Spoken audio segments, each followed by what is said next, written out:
Afterword to the 25th Anniversary Edition.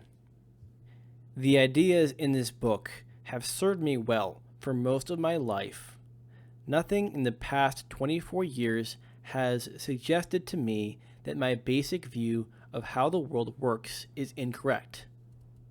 But every day I discover new insights into how things work, as well as new ways to apply the principles that guide me. I'm sure you too have found this to be true. There's no need to cover the changes in my way of applying the principles, because you must apply them in a way that makes sense for your circumstances, not for mine. The examples I've given from my own life are just that, examples. They weren't meant to indicate that my way was the only or even the best way for everyone to act. However, I will comment on two areas of my life in which my thinking has evolved. Marriage. The first is marriage. Since November 2nd, 1985, I have been married to the former Pamela Lanier Wolfe. The relationship has been enormously satisfying for me, and now I cannot imagine not being married. One benefit of marriage is that it tells the world that this relationship is different from all others, that this is the person with whom I expect to spend the rest of my life. And the wedding ceremony can be an event that implants firmly in one's mind, intellectually and emotionally, the importance of the relationship, that the joys of love and companionship are not trifles. I still think that most people can profit from living together before being married. A relationship is quite different when you arise together, eat most of your meals together, and share a residence. A great deal of grief might be prevented by finding out what's really in store before getting married. Government. The second area is in dealing with the government. It has become progressively harder to elude the tax laws and regulations imposed by governments at all levels. The governments that continue to get bigger, more expensive, and more intrusive. So it may not be as easy to ignore the government as it was when this book was first written. However, it is still important not to simply accept whatever rules the government dictates. No matter what happens, you're smarter than the government, you're more flexible than the government, and you have more incentive to make your life work well than the government employees have to make government work well, or even make it work at all. Continue to look for ways to circumvent the dictates of the politicians, but do it on your own. Don't join a group of tax resistors. Merely look for safe ways to reduce your own taxes as much as possible.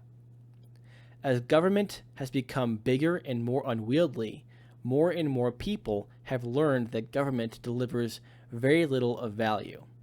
Polls indicate that 2/3 to 3/4 of Americans believe government is far too big and does more harm than good. The public's attitude towards government is far more skeptical than when I wrote this book in the early 1970s. Those who vote, a dwindling minority of the population, continue to elect politicians who make government bigger, because so few candidates can be trusted to do anything to make government smaller. The claim that voters prefer security to freedom is false. Voters have never been given a choice, a chance to give up the security provided by government in exchange for freedom from the income tax and other burdens.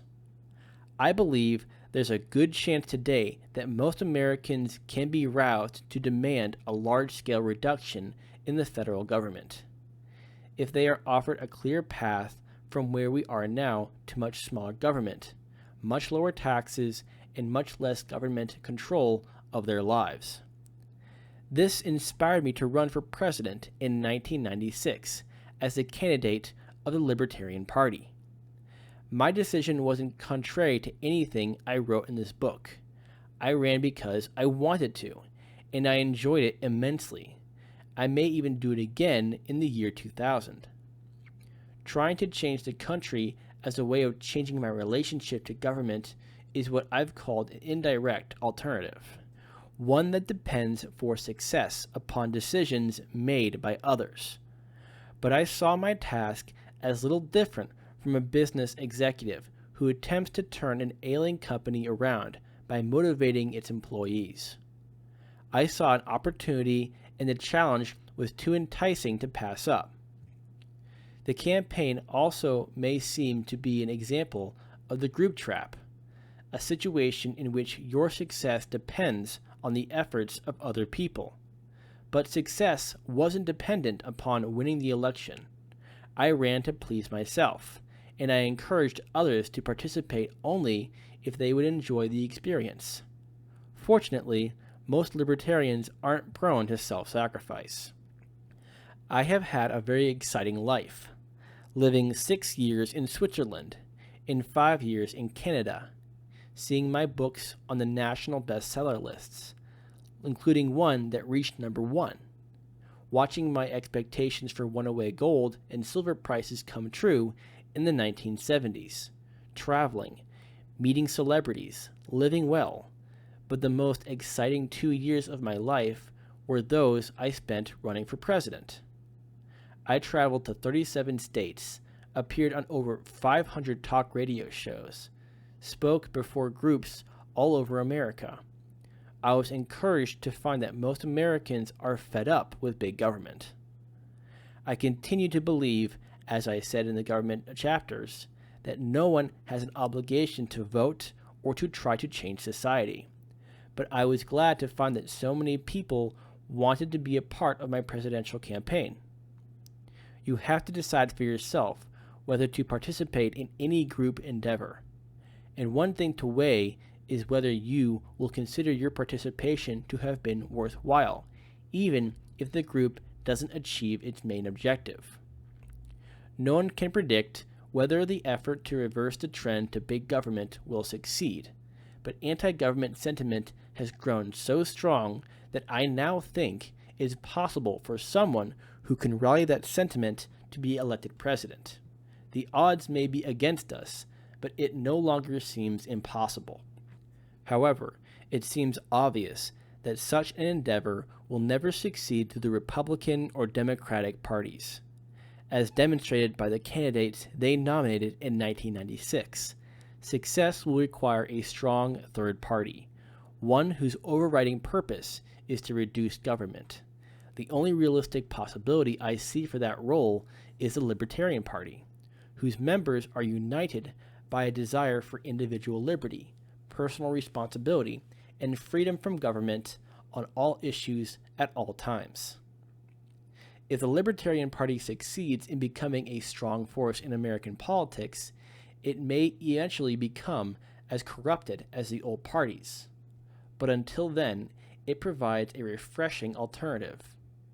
And so, I have chosen to do what I can to help build the party as rapidly as possible. Your life. If you've enjoyed this book, it's probably because you and I see the world in similar terms.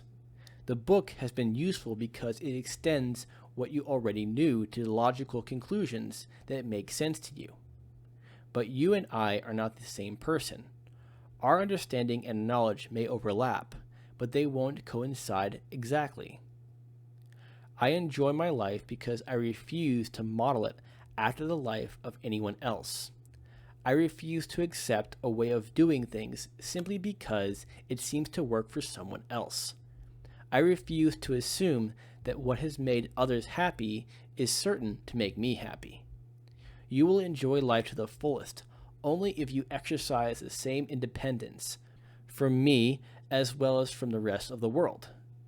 You have the ability to decide for yourself what's right for you, what will work for you, what will make you happy. How do I know that? Because you wouldn't have made it this far through the book if you couldn't think things out for yourself. If you weren't able to make your own decisions, you would have been too shocked by some of what I've said to finish the book. Instead, you were able to overlook our differences and take advantage of the areas where my words could help you. Nothing I decide to do changes that. I choose what is best for me and those close to me, not for you or anyone else. And those decisions are based on my nature, my talents, my limitations, my circumstances, my hopes, and my dreams. What I may see differently from 24 years ago is unimportant to you. It doesn't affect the decisions you make. You have to choose what's best for you, no matter what I decide to do. Only to the degree that you can shake off the pressure of other people's opinions can you make decisions that are right for you. You will profit by being open to the ideas of others, but don't let their choices control what you do, unless you are personally involved with them. No matter how big the government gets, no matter how others decide to live, you have the opportunity to live more freely than most people believe possible. More than anything else, you achieve your freedom by letting others be free, by resisting the urge to control their actions, by releasing them to make their own decisions, and then by making your decisions based on what's actually available to you, not on the circumstances you wish for. Setting your sights. As I look back over my life, I can see so many ways in which I could have done things better than I did, and I certainly wish I'd learned a lot of things sooner than I did. And yet, I have enjoyed a wonderful life. I'm married to the ideal woman. I have had the good fortune to be associated in business with highly competent, honest, compatible people. I've had a book that was number 1 on the bestseller list, and others that have sold well above average. I've had first-class friends in many different areas of my life. I've been able to live in 3 countries and enjoy the best the world has to offer. I was honored to be the presidential candidate of the Libertarian Party, to have made so many mistakes and yet to have had so much. It proves that you don't have to be perfect to succeed. When I die, if ever, I would like my tombstone to read, I didn't do everything I wanted to do. I didn't become everything I wanted to be. But because I aimed for the stars, I reached the top of the world.